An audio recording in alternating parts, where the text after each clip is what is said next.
Bismillahirrahmanirrahim. Assalamualaikum warahmatullahi wabarakatuh.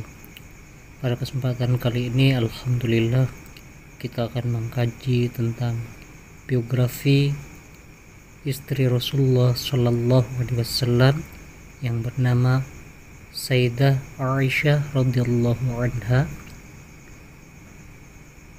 yang begitu masyhur dan sangat terkenal. Rasulullah Shallallahu Alaihi Wasallam membuka lembaran kehidupan rumah tangganya dengan Sayyidah Aisyah radhiyallahu anha yang telah banyak dikenal, populer. Aisyah ibarat lautan luas dalam kedalaman ilmu dan takwanya, dan di kalangan wanita beliau adalah figur atau sosok yang banyak menghafal hadis-hadis Nabi Sallallahu Alaihi Wasallam, dan di antara istri-istri Nabi lainnya beliau memiliki keistimewaan yang tidak dimiliki oleh istri-istri Nabi yang lain. Ayahnya adalah sahabat dekat Rasulullah Sallallahu Alaihi Wasallam yang menemani beliau hijrah, dan berbeda dengan istri Nabi pada umumnya. Kedua orang tua Aisyah melakukan hijrah bersama Rasulullah Sallallahu Alaihi Wasallam, dan pada saat wahyu datang kepada Rasulullah Sallallahu Alaihi Wasallam, malaikat Jibril membawa kabar bahwasanya Sayyidah Aisyah adalah istri beliau, istrinya di dunia dan di akhirat. Sebagaimana telah diterangkan dalam hadis riwayat At-Tirmidzi dari Sayyidah Aisyah, kata Sayyidah Aisyah, Jibril datang membawa gambarku, kata Sayyidah Aisyah, pada selai sutra hijau kepada Nabi SAW. Kemudian Jibril berkata kepada Nabi kita Muhammad SAW, ini adalah istrimu di dunia dan di akhirat, kata Jibril. Dialah yang menjadi sebab atas turunnya firman Allah yang menerangkan kesuciannya dan membebaskannya dari fitnah orang-orang munafik. Nasab dan masa kecil Sayyidah Aisyah. Sayyidah Aisyah adalah putri Abdullah bin Quhafah bin Amr bin Ka'ab bin Sa'ad bin Tamim bin Marlah bin Ka'ab bin Lu'ay, yang lebih dikenal dengan nama Abu Bakar As-Siddiq. Jadi Abu Bakar As-Siddiq nama lengkapnya adalah yang telah saya sebutkan tadi. Dan beliau berasal dari suku Quraisy At-Taimiyah Al-Makkiyah. Ayahnya adalah As-Siddiq dan orang pertama yang mempercayai Rasulullah SAW ketika terjadi peristiwa Isra Mi'raj, saat orang-orang tidak mempercayainya. Dan menurut riwayat, ibunya bernama Ummu Ruman. Namun riwayat-riwayat lain mengatakan bahwa ibunda Sayyidah Aisyah adalah Zainab atau binti Amir bin Uwaimir bin Abdi Syams. Sayyidah Aisyah pun tergolong sebagai wanita pertama yang masuk Islam, sebagaimana perkataannya, sebelum aku berakal, kedua orang tuaku sudah menganut Islam, kata Sayyidah Aisyah. Ummu Ruman memberikan 2 orang anak kepada Abu Bakar, yakni yang pertama Abdurrahman dan Sayyidah Aisyah. Anak lainnya yaitu Abdullah dan Asma yang berasal dan Qatlah binti Abdul Uzza. Istri pertama yang dia nikahi pada masa jahiliyah ketika masuk Islam, Abu Bakar menikahi Asma binti Umais yang kemudian melahirkan putra yang diberi nama Muhammad, dan juga menikahi Habibah binti Kharijah yang melahirkan Ummu Kulthum. Sayyidah Aisyah dilahirkan 4 tahun setelah Nabi diutus menjadi Rasul. Ketika dakwah Islam dihambat oleh orang-orang musyrik, Sayyidah Aisyah melihat bahwa ayahandanya menanggung beban yang sangat besar. Semasa kecil, beliau bermain-main dengan lincah, dan ketika dinikahi Rasulullah SAW, usianya kisaran belum genap 10 tahun. Ada yang mengatakan 9 tahun, ada yang mengatakan lebih dari 9 tahun, dan ada juga yang mengatakan kurang dari 9 tahun. Rasulullah SAW usianya dan dalam sebagian besar riwayat disebutkan bahwa Rasulullah SAW membiarkan Sayyidah Aisyah bermain-main dengan teman-temannya. Kita akan kaji tentang pernikahan yang penuh barokah, pernikahan Sayyidah Aisyah radhiyallahu anha dengan Nabi kita Muhammad sallallahu alaihi wasallam. 2 tahun setelah wafatnya Sayyidah Khadijah radhiyallahu anha, datang wahyu kepada Nabi Muhammad sallallahu alaihi wasallam untuk menikahi Sayyidah Aisyah.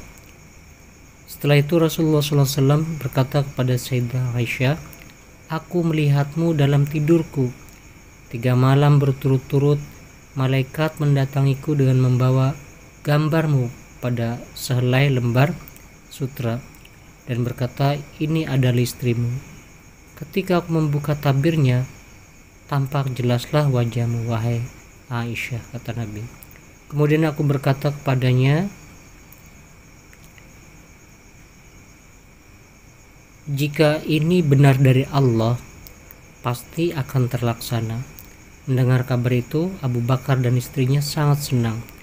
Terlebih lagi ketika Rasulullah SAW setuju menikahi putri mereka, Sayyidah Aisyah.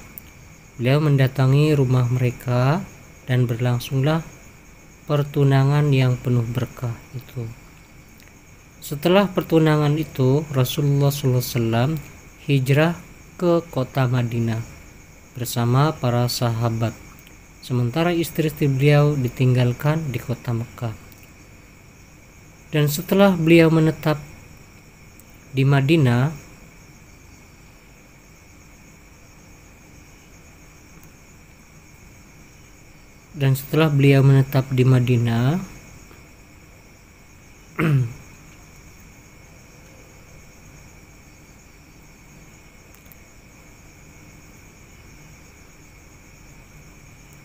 beliau mengutus orang untuk menjemput mereka, termasuk di dalamnya Sayyidah Aisyah.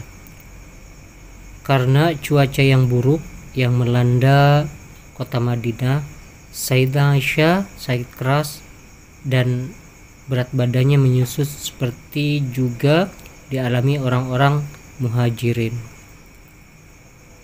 Menyaksikan hal itu, Rasulullah SAW berdoa, "Ya Allah, ya Rabb, jadikanlah kami sebagai orang yang mencintai Madinah sebagaimana cinta kami kepada Mekah. Atau bahkan lebih lagi, sembuhkanlah penghuninya dari penyakit. Berikanlah keberkahan kepada kami dalam timbangan dan takarannya. Lindungilah kami dan dari penyakit, dan alihkan penyakit itu ke Juhfa. Allah mengabulkan doa Rasulullah SAW dan cuaca berangsur membaik sehingga hilanglah penyakit yang melanda kaum muhajirin.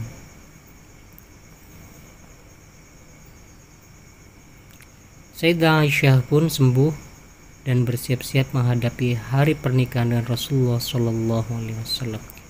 Jadi kota Madinah ketika itu pernah dilanda dengan banyak penyakit dan cuaca yang ekstrim. Kemudian Nabi SAW berdoa kepada Allah dan doanya langsung dikabulkan, diijabah. Dengan izin Allah menikahlah Sayyidah Aisyah dengan mahar mas kawin sebanyak 500 dirham. Tentang jumlah mahar yang diberikan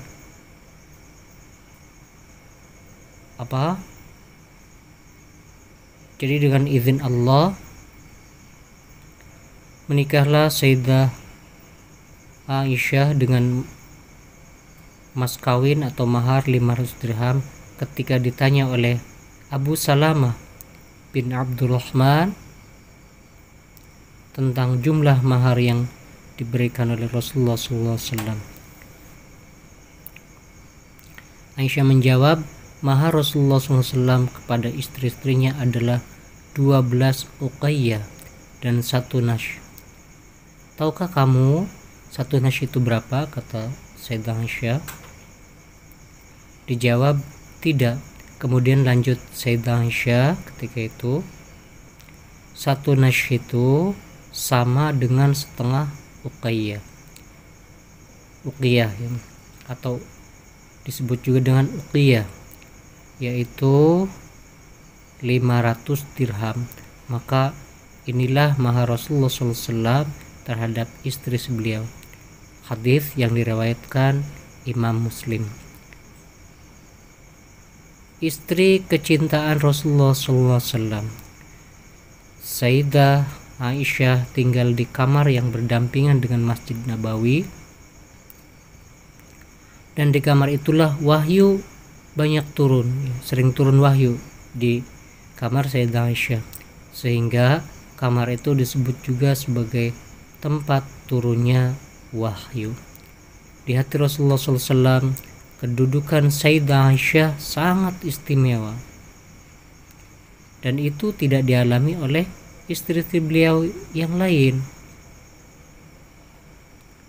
Di dalam hadis yang diriwayatkan oleh Anas bin Malik dikatakan, cinta pertama yang terjadi di dalam Islam adalah cintanya Rasulullah SAW kepada Sayyidah Aisyah. Jadi begitu agung, begitu mulianya Sayyidah Aisyah sehingga Nabi SAW sangat mencintainya. Dan di dalam riwayat At-Tirmidzi, hadis yang diriwayatkan Imam At-Tirmidzi, dikisahkan bahwa ada seseorang yang menghina Sayyidah Aisyah di hadapan Ammar bin Yasir, sehingga Ammar bin Yasir berseru kepadanya, sungguh celaka kamu telah menyakiti istri kecintaan Rasulullah SAW. Dan selain itu ada juga kisah lainnya yang menunjukkan besarnya cinta Nabi SAW kepada Sayyidah Aisyah, dan itu sudah diketahui oleh kaum muslimin.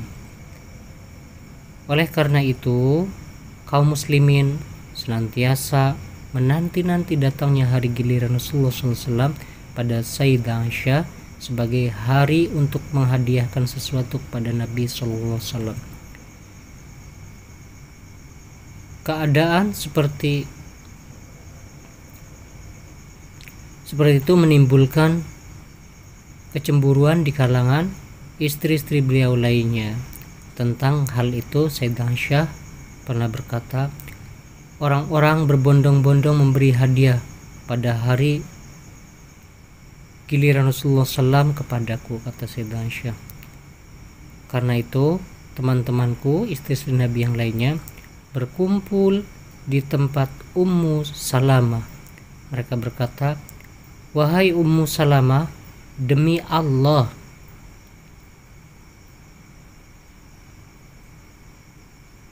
orang-orang berbondong-bondong memberikan hadiah pada hari giliran Rasulullah SAW di rumah Sayyidah Aisyah. Sedangkan kita juga ingin memperoleh kebaikan sebagaimana yang diinginkan oleh Aisyah. Melihat reaksi seperti itu, Rasulullah SAW meminta kaum muslimin untuk memberikan hadiah kepada beliau pada hari giliran istri Rasulullah SAW yang manapun. Jadi Nabi ingin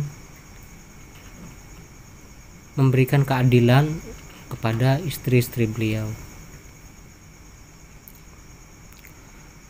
Ummu Salamah pun telah menyatakan keberatan kepada Rasulullah SAW.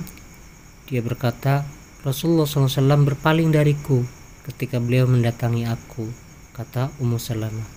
Namun beliau berbuat hal yang serupa ketika itu. Tetapi beliau berbuat hal yang serupa ketika aku mengingatkan beliau untuk yang ketiga kalinya. Beliau tetap berpaling dariku, kata Ummu Salamah.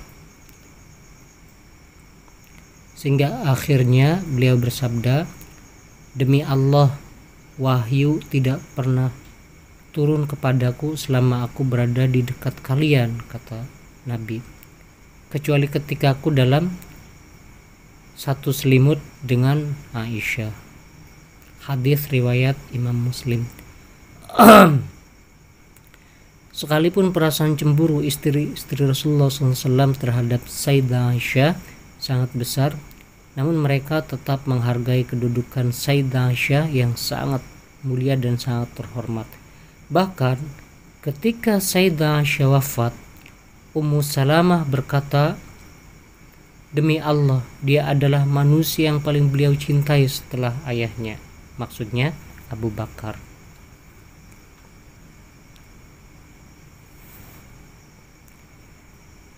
Suatu ketika Rasulullah SAW ditanya oleh Amr bin Ash, siapakah manusia yang paling engkau cintai, wahai Rasulullah? Beliau menjawab, Sayyidah Aisyah. Amr bertanya lagi, dan dari kalangan laki-laki? Nabi menjawab, ayahnya, yakni Abu Bakar As-Siddiq. Hadis muttafiqin alaih.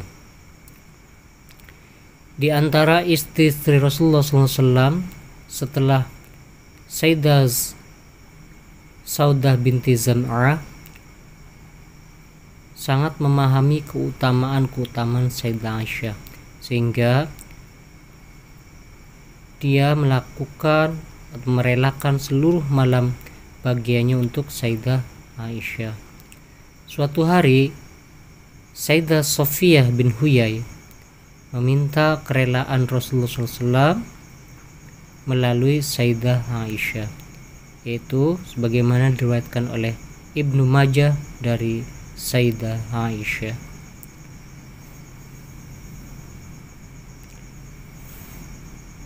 Suatu ketika Rasulullah SAW enggan mendekati Sayyidah Sofiyah binti Huyai bin Attab. Karena itu Sayyidah Sofiyah berkata kepada Sayyidah Aisyah, hai Aisyah, apakah engkau dapat merelakan Rasulullah SAW kepadaku? Kata Sayyidah Sofiyah, dan engkau akan mendapatkan hari bagianku. Aisyah menjawab, ya. Kemudian Sayyidah Aisyah mengambil kerudung yang ditetesi minyak za'faron dan disiram dengan air agar lebih harum. Setelah itu beliau duduk di sebelah Rasulullah SAW, namun beliau bersabda, ya Aisyah, menjauhlah engkau dariku. Hari ini bukan hari bagianmu. Sayyidah Aisyah berkata, ini adalah keutamaan yang diberikan Allah kepada dia yang dikehendakinya. Sayyidah Aisyah kemudian menceritakan duduk permasalahannya, dan Rasulullah SAW pun rela kepada Sayyidah Sofiyah. Dengan demikian dapat dikatakan bahwa Sayyidah Aisyah sangat memperhatikan sesuatu yang menjadikan Rasulullah SAW rela. Beliau menjaga agar jangan sampai beliau menemukan sesuatu yang tidak menyenangkan di hati beliau. Karena salah satunya beliau senantiasa mengenakan pakaian yang bagus dan selalu berhias untuk Rasulullah Shallallahu Alaihi Wasallam. Menjelang wafat Rasulullah SAW meminta izin kepada istri-istri beliau untuk beristirahat di rumah Sayyidah Aisyah selama sakitnya hingga Nabi kita SAW wafat. Dalam hal ini Sayyidah Aisyah berkata, adalah kenikmatan bagiku karena Rasulullah SAW wafat di pangkuanku. Ya, begitu mulia istri beliau Sayyidah Aisyah ini. Terjadi fitnah kepada Sayyidah Aisyah. Sayyidah Aisyah pernah mengalami fitnah yang mencemari lembaran sejarah kehidupan sucinya, sehingga turunlah ayat Al-Quran yang menerangkan kesucian Sayyidah Aisyah. Kisahnya berawal dari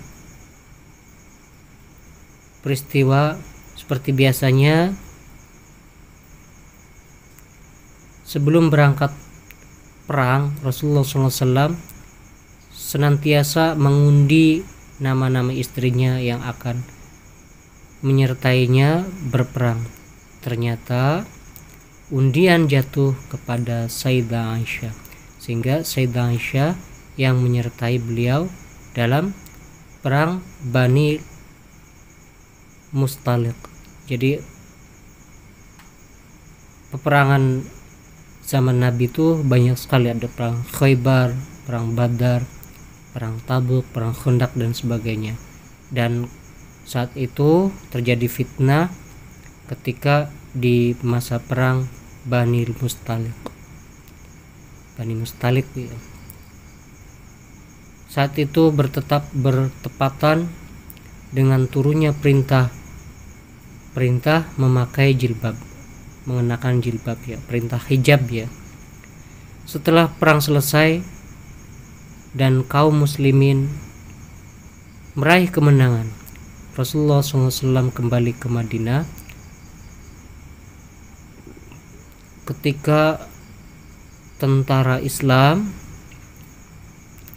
sedang beristirahat di sebuah pelataran, Sayyidah Aisyah masih berada di dalam sekedup untanya ya. Pada malam harinya Rasulullah SAW mengizinkan rombongan berangkat untuk pulang. Ketika itu Sayyidah Aisyah pergi untuk memenuhi hajatnya dan kembali, ternyata kalung yang di leher beliau jatuh dan hilang saat itu, sehingga beliau keluar dan sekedup itu tenda yang ataupun tempat yang di seperti keranda ya, dan sekedup itu maksudnya Sayyidah Aisyah waktu itu keluar dari sekedupnya, sehingga dia keluar dan mencari-cari kalungnya yang hilang, yang jatuh. Ketika pasukan siap berangkat, sekedup yang mereka angkat ternyata kosong.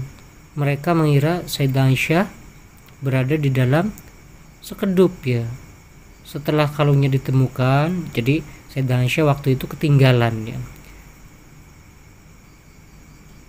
Setelah kalungnya ditemukan, Sayyidah Aisyah kembali menuju pasukan rombongan.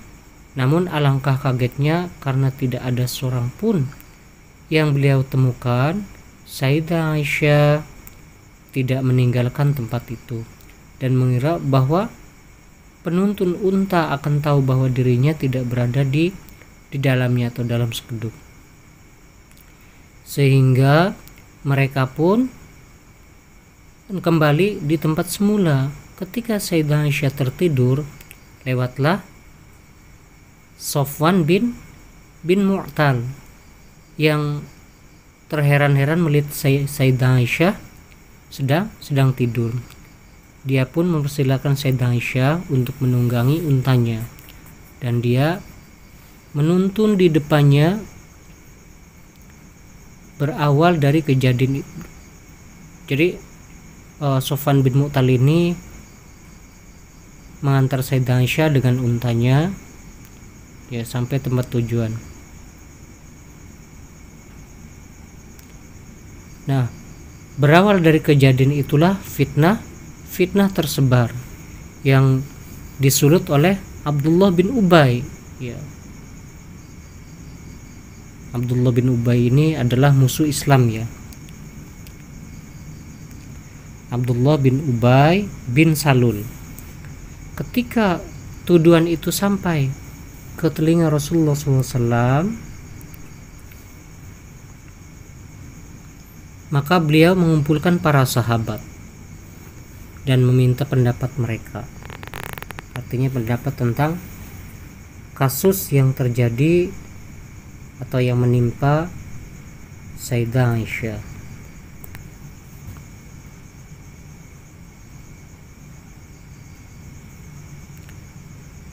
Mereka, Usamah bin Zaid berkata, "Ya Rasulullah, dia adalah keluargamu. Yang engkau ketahui hanyalah kebaikan semata." Kata Zaid, Usamah bin Zaid. Sayyidina Ali juga berpendapat, "Ya Rasulullah, Allah tidak pernah mempersulit engkau." Rasulullah SAW banyak wanita setelah beliau. Dari perkataan Ali, ada pihak yang memperuncing masalah sehingga terjadilah pertentangan berkelanjutan antara Sayyidah Aisyah dengan Sayyidina Ali. Jadi Sayyidah Aisyah dengan Sayyidina Ali pernah bertikai karena masalah ini. Mendengar pendapat-pendapat dari para sahabat Nabi, bertambah sedihlah Sayyidah Aisyah, terlebih setelah beliau melihat adanya perubahan sikap pada suaminya Nabi Muhammad SAW. Saudara-saudariku, sobat YouTube semuanya, ketika Sayyidah Aisyah sedang duduk bersama orang tuanya Abu Bakar dan Ruman, Rasulullah SAW menghampirinya dan bersabda, "Wahai Aisyah, aku mendengar berita bahwa engkau telah begini dan begitu, ya, seperti ini, seperti itu. Jika engkau benar-benar suci, niscaya Allah akan menyucikanmu." Artinya Rasulullah SAW menenangkan perasaan Sayyidah Aisyah. Akan tetapi jika engkau telah berbuat dosa, maka bertobatlah dengan penuh penyesalan. Pasti Allah akan mengampuni dosamu, kata Nabi SAW. Sayyidah Aisyah menjawab, "Demi Allah, aku tahu bahwa engkau telah mendengar kabar ini dan ternyata engkau mempercayainya. Seandainya aku katakan bahwa aku tetap suci pun, pasti hanya Allah lah yang mengetahui kesucianku," kata Sayyidah Aisyah untuk meyakinkan. "Dan tentunya engkau tidak akan mempercayaiku," kata Sayyidah Aisyah kepada Nabi. "Akan tapi jika aku mengakui perbuatan itu, sedangkan Allah mengetahui bahwa aku tetap suci, maka engkau akan mempercayai perkataanku." Maka engkau akan percaya perkataanku, kata Sayyidah Aisyah. "Aku hanya dapat mengatakan apa yang dikatakan Nabi Yusuf," kata Sayyidah Aisyah. Jadi cerdik sekali ya Sayyidah Aisyah ini. Maka bersabar itu lebih baik ya.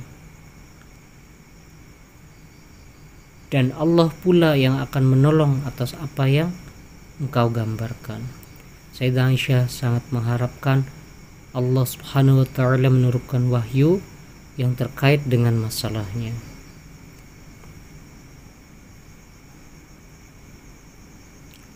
Namun wahyu itu tidak kunjung turun, jadi nambah gelisah Sayyidah Aisyah. Baru setelah beberapa saat sebelum seseorang pun meninggalkan rumah Rasulullah SAW, wahyu yang menerangkan kesucian Sayyidah Aisyah pun turun kepada beliau. Rasulullah SAW segera menemui Sayyidah Aisyah dan berkata, "Wahai Aisyah, Allah telah menyucikanmu dengan firman-Nya." Jadi langsung turun ayat ya. Jadi turun ayat yang artinya sesungguhnya orang-orang yang membawa berita bohong itu adalah dari golongan kamu sendiri. Janganlah kamu kira bahwa berita bohong itu buruk bagi kamu, bahkan ia adalah baik bagi kamu. Tiap-tiap seseorang dari mereka mendapat balasan dari dosa yang dikerjakannya. Dan siapa di antara mereka yang mengambil kebahagiaan yang terbesar dalam penyiaran berita bohong itu, baginya adalah azab yang besar. Quran Surat An-Nur ayat 11. Demikianlah kemuliaan yang disandang Sayyidah Aisyah, sehingga bertambahlah kemuliaan dan keagungannya di hati Rasulullah SAW. Kemudian perjalanan yang sangat mulia pada hakikatnya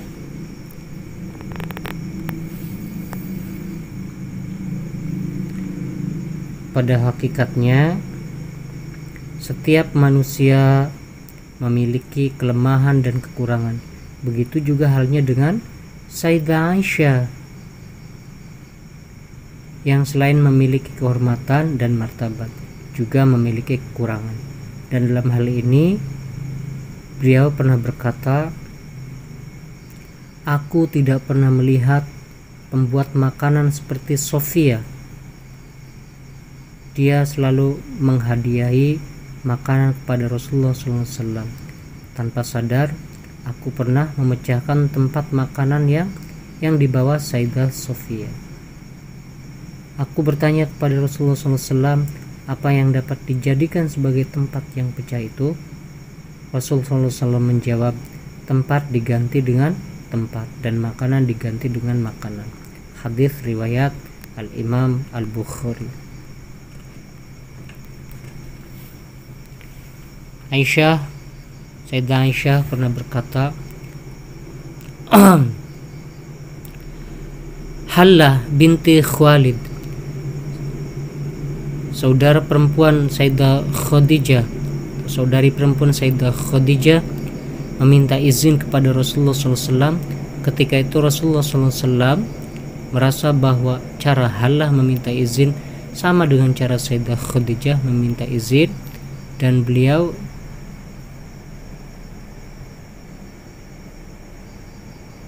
meminta izin sama dengan cara Sayyidah Khadijah meminta izin, dan beliau merasa senang atas semua itu. Kemudian beliau berkata, "Ya Allah, ya Rabb, inilah Hallah binti Khalid." Aku berkata, apa yang engkau sebut itu adalah seorang nenek dari nenek-nenek kaum Quraisy yang kedua sudut mulutnya merah. Dia telah tua renta ditelan waktu, ditelan masa. Semoga Allah memberi untukmu pengganti yang lebih baik. Didoakan ya daripada dia. Mendengar itu Rasulullah SAW menjawab, Allah tidak akan memberikan pengganti yang lebih baik daripada Khadijah. Dia telah beriman kepadaku ketika orang lain mengingkariku. Dia telah mempercayai aku ketika orang-orang mendustakanku. Dia telah mendermakan seluruh harta bendanya untuk perjuanganku ketika orang-orang menolak memberikan harta mereka. Allah telah memberkahiku dengan putra-putri dari Khadijah ketika yang lain tidak memberiku putra putri. Hadis riwayat Imam Ahmad dan Imam Muslim.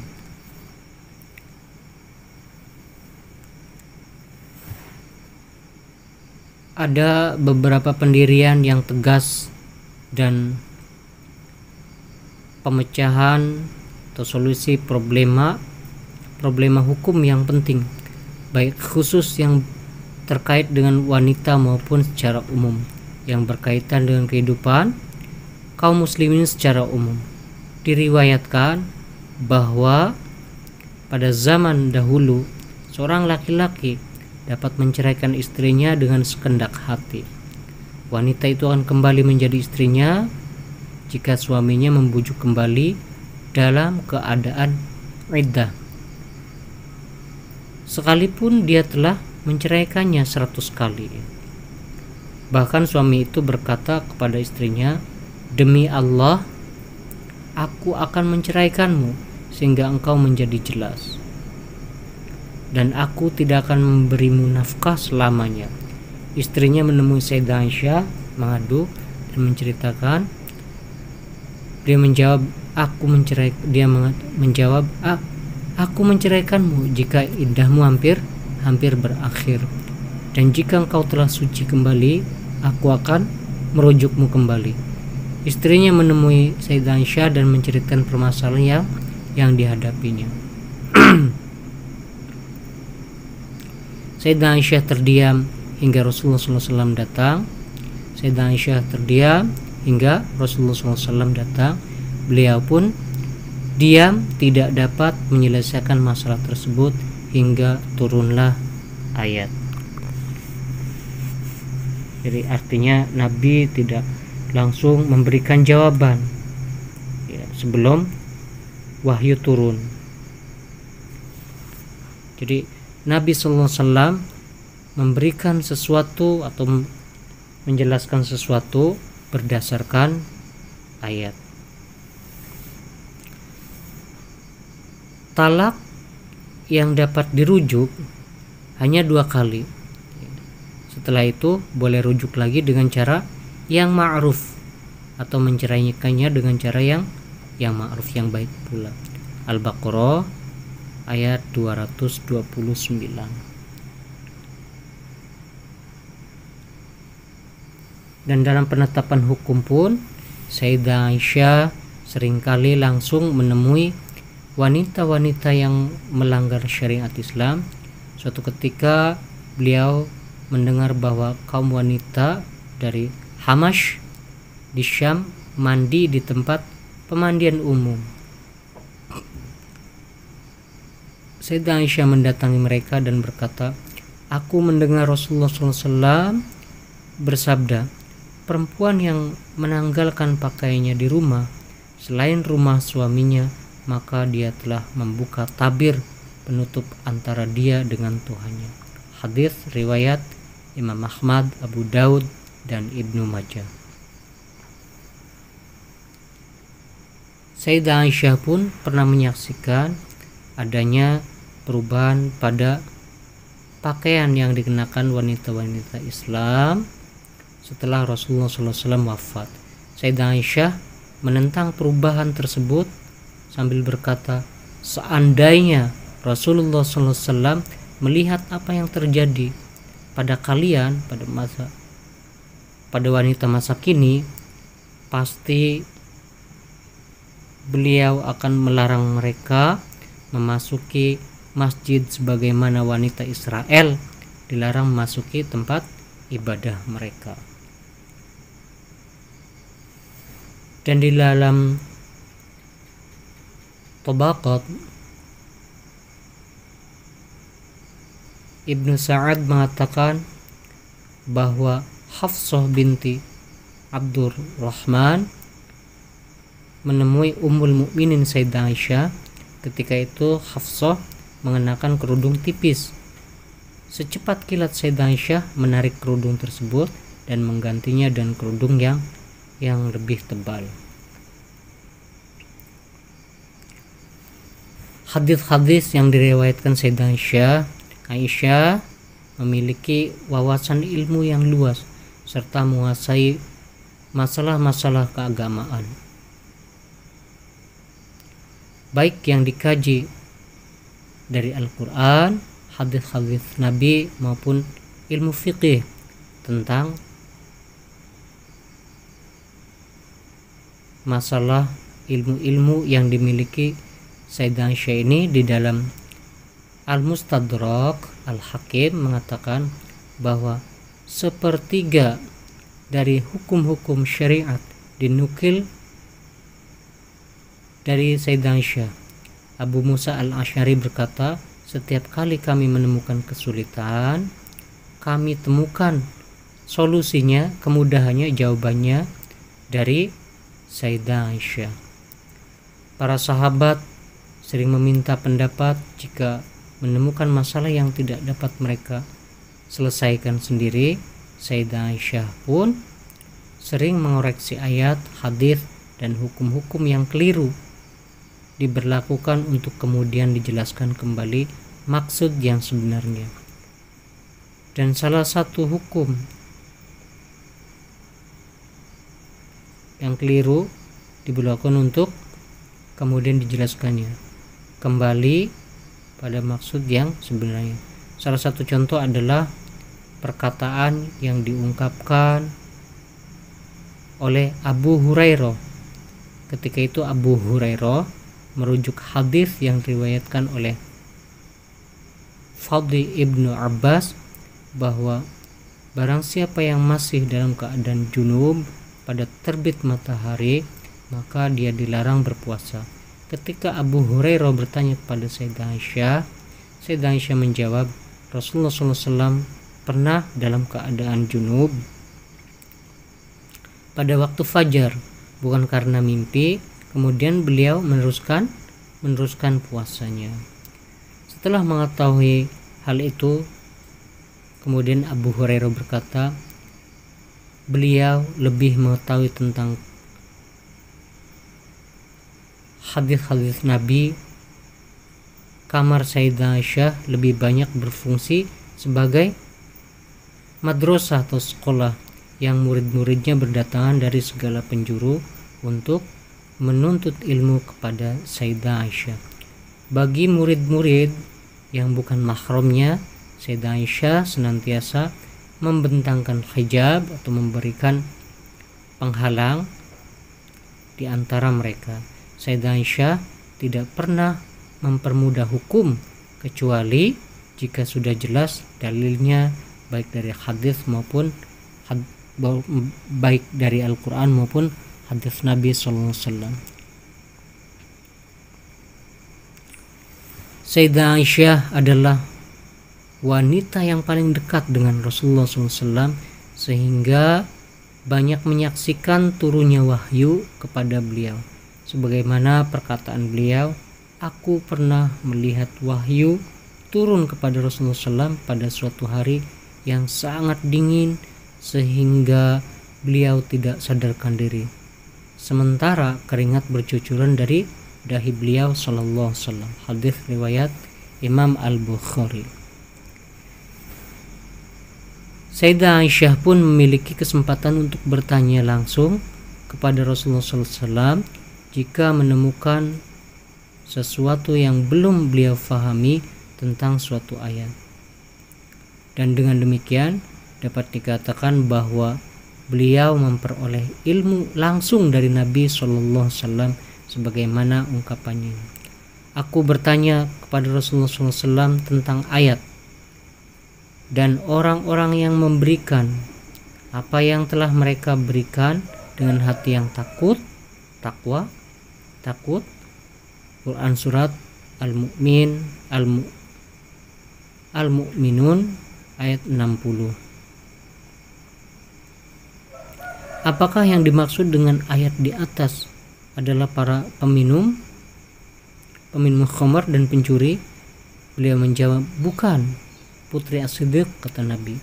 Mereka adalah orang-orang yang berpuasa, sholat, dan bersedekah, tetapi takut amal mereka tidak diterima. Mereka menyegerakan diri dalam kebaikan, tetapi mendahului menentukan sendiri.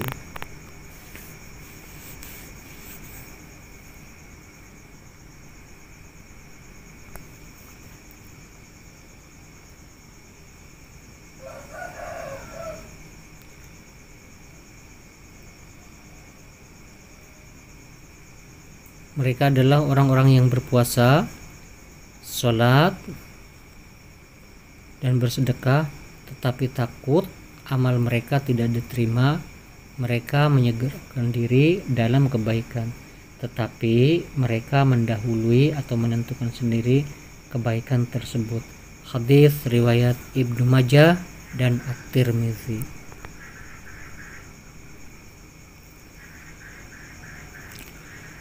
Sayyidah Aisyah berkata, aku bertanya kepada Rasulullah SAW tentang firman Allah,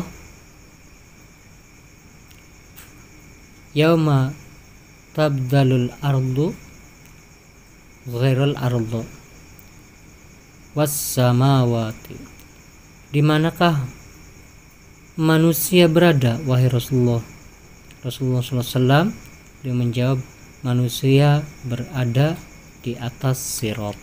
Hadis riwayat Imam Muslim.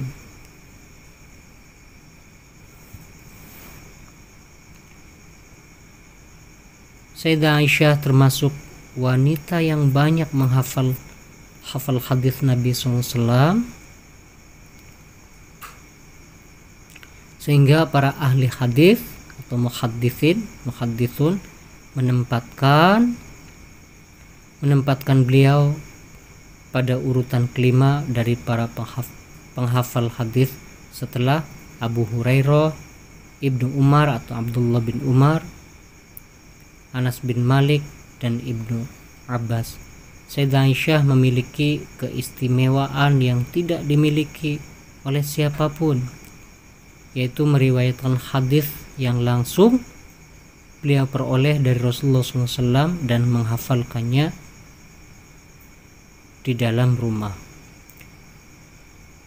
Sebab itu sering beliau meriwayatkan hadis yang tidak pernah diriwayatkan oleh perawi hadis lain.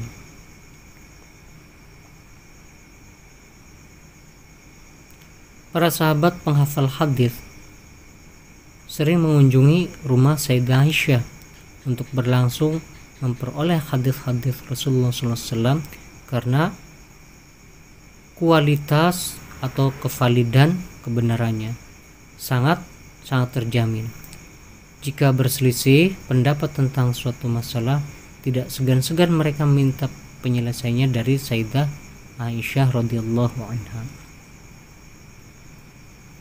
Al-Qasim bin Muhammad bin Abu Bakar, anak saudara laki-laki Sayyidah Aisyah, mengatakan bahwa pada masa kekhalifan Abu Bakar, Umar, dan Utsman, Sayyidah Aisyah menjadi penasehat pemerintah hingga wafat.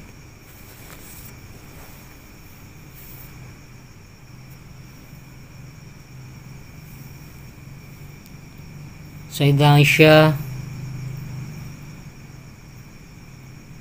sangat dikenal sebagai perawi hadis yang mengisbatkan hukum sendiri ketika kejelasan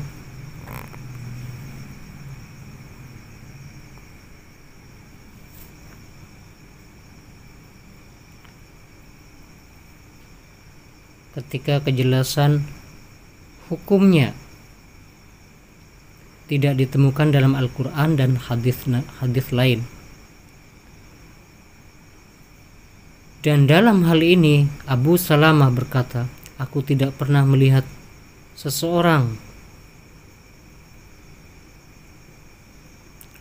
yang lebih mengetahui hadis Nabi, lebih benar pendapatnya jika dia berpendapat, lebih mengetahui bagaimana Al-Quran turun, serta lebih mengenal kewajibannya selain Sayyidah Aisyah. Jadi sangat memuja Sayyidah Aisyah. Banyak sekali sahabat yang memuja Sayyidah Aisyah karena keluasan ilmunya. Dan karena ilmu yang Sayyidah Aisyah dapatkan langsung dari sumbernya, yakni dari Rasulullah Shallallahu Alaihi Wasallam.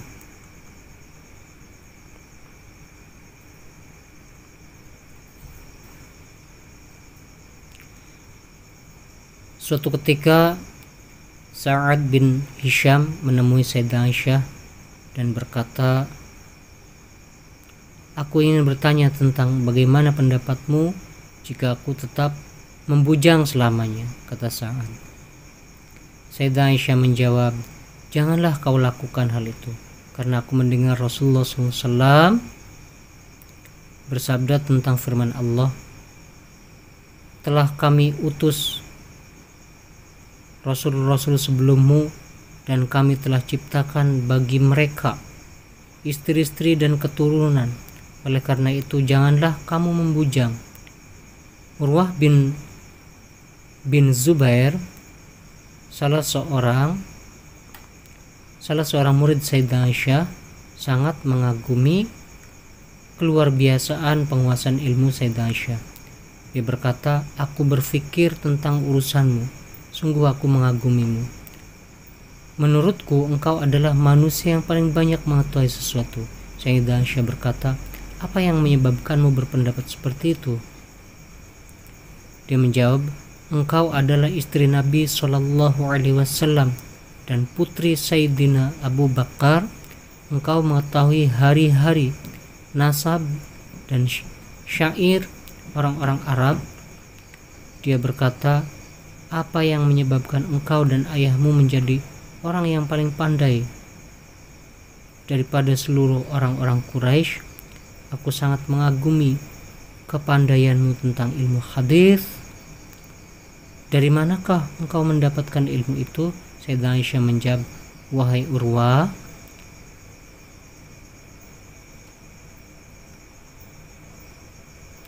sesungguhnya Rasulullah SAW sering sakit sehingga dokter-dokter Arab dan non-Arab datang mengobati beliau. Dari merekalah aku belajar." Tentang penguasaan bahasa dan sastranya, kembali Urwah berkomentar, "Demi Allah, aku belum pernah melihat seorang pun yang lebih fasih daripada Sayyidah Aisyah selain Rasulullah SAW sendiri." Al-Ahnaf bin Qais berkata, "Aku telah mendengar khutbah Abu Bakar, Umar bin Khattab, Utsman bin Affan, dan Ali bin Abi Thalib. Hingga saat ini aku belum pernah mendengar satu perkataan pun dari makhluk Tuhan yang lebih berisi dan lebih baik daripada perkataan Aisyah." Salah satu contoh kefasihannya dapat kita lihat dari perkataan-perkataan beliau pada makam ayahnya Abu Bakar As-Siddiq. "Allah," kata Sayyidah Aisyah, "Allah telah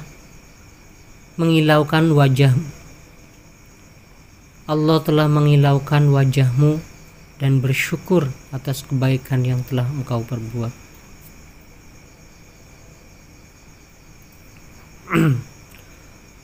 "Engkau merendahkan dunia karena engkau berpaling darinya. Namun untuk engkau adalah mulia karena engkau selalu menghadap untuknya.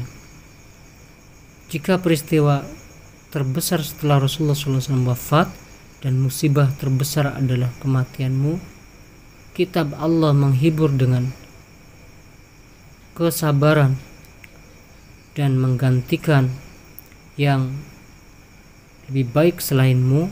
Aku merasakan janji Allah yang telah ditetapkan bagimu dan ikhlas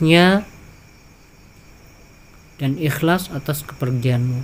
Dengan memohon darinya gantimu dan aku berdoa untukmu. Kami hanyalah milik Allah dan kepadanya lah kami kembali. Bagimu salam sejahtera dan rahmat Allah. Dari Sayyidah Aisyah pun sering keluar terbesit kalimat-kalimat atau kata-kata hikmah yang terkenal, seperti halnya bagi Allah mutiara takwa tidak akan ada kesembuhan bagi orang yang di dalam hatinya terbesit kemarahan. Pernikahan adalah perbudakan, maka seseorang hendaklah melihat kepada siapa dia mengabdikan putri kemuliaannya. Rasulullah SAW wafat, dikuburkan di kamarnya, di kamar beliau. Bagi Sayyidah Aisyah, menetapnya Rasulullah SAW selama beliau sakit di kamarnya merupakan kehormatan yang sangat agung, karena beliau dapat merawat Nabi kita Muhammad SAW hingga akhir hayat. Di bawah ini dia melukiskan detik-detik terakhir beliau menjelang wafat. Sungguh merupakan nikmat Allah bagiku, kata Sayyidah Aisyah.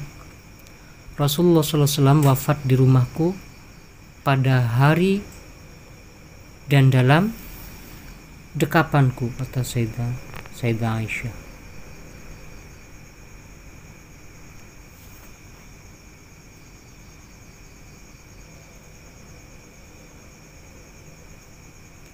Allah telah menyatukan ludahku dan ludah beliau menjelang wafat. Abdurrahman menemuiku di tangannya tergenggam siwak. Sementara aku menyandarkan beliau, aku melihat beliau menoleh ke arah Abdurrahman. Aku segera memahami bahwa beliau menyukai siwak. Aku berbisik kepada beliau, perkenankan aku untuk haluskan siwak untukmu, kata Sayyidah Aisyah kepada Nabi kita Shallallahu Alaihi Wasallam.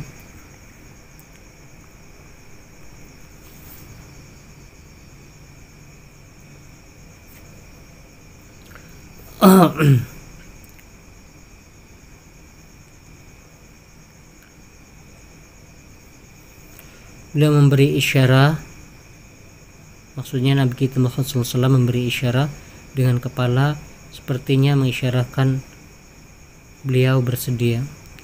Kemudian beliau menyuruhku menghaluskan siwak. Sementara di tangan beliau ada bejana berisi air. Beliau memasukkan kedua belah tangan dan mengusapkannya ke wajah sambil berkata, La ilaha illallah.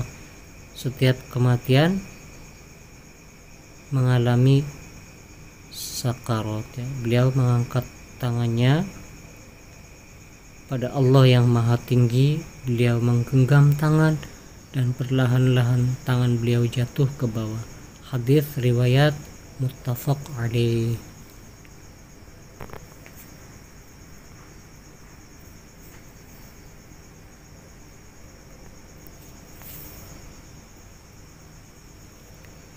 Rasulullah SAW dimakamkan di kamar Sayyidah Aisyah,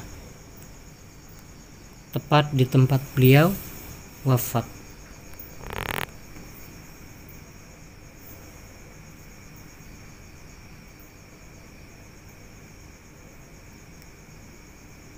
Sementara itu, dalam tidurnya Sayyidah Aisyah melihat 3 buah bulan jatuh ke kamarnya.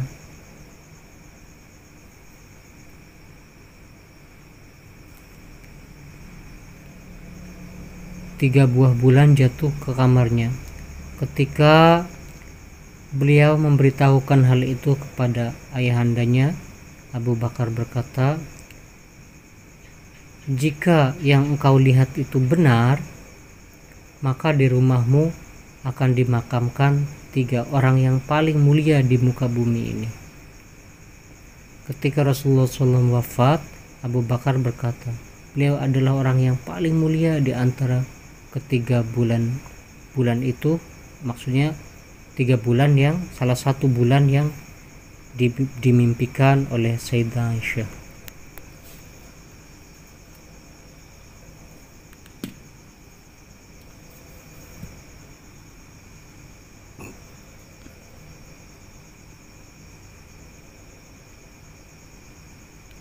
Ternyata Abu Bakar dan Umar dikuburkan di rumah Sayyidah Aisyah. Itu takwil dari mimpi Sayyidah Aisyah. Setelah Rasulullah SAW wafat, Sayyidah Aisyah senantiasa dihadapkan pada cobaan yang sangat berat. Namun beliau menghadapinya dengan hati yang sabar, penuh kerelaan terhadap takdir Allah, dan selalu berdiam diri di dalam rumah semata-mata untuk taat kepada Allah Subhanahu wa ta'ala. Allah Jalla wa Ala berfirman, dan hendaklah kamu tetap di rumahmu, dan janganlah kamu berhias dan bertingkah laku seperti orang-orang jahiliyah yang dulu. Dan dirikanlah sholat, tunaikanlah zakat, dan taatlah kepada Allah dan Rasul-Nya. Sesungguhnya Allah bermaksud hendak menghilangkan dosa dari kamu, hai ahlul bait, dan membersihkanmu sebersih-bersihnya. Quran Surat Al-Ahzab ayat 33. Kediaman Sayyidah Aisyah atau rumah Sayyidah Aisyah senantiasa dikunjungi orang-orang dari segala penjuru untuk menimba ilmu atau untuk berziarah ke makam Nabi SAW. Ketika istri-istri Nabi hendak mengutus Utsman menghadap Khalifah Abu Bakar untuk menanyakan harta warisan Nabi yang merupakan bagian mereka, Sayyidah Aisyah justru berkata, bukankah Rasulullah SAW telah bersabda, kami para nabi tidak meninggalkan harta warisan, apa yang kami tinggalkan itu adalah sedekah. Jadi setiap nabi tidak meninggalkan harta warisan, melainkan hanya sedekah atau sedekah. Dan semasa kekhalifahan Abu Bakar, kadar keilmuan Sayyidah Aisyah tidak begitu tampak di kalangan kaum muslimin, karena dengan jarak waktu wafatnya Rasulullah SAW sangat dekat. Juga karena kaum muslimin sedang disibukkan oleh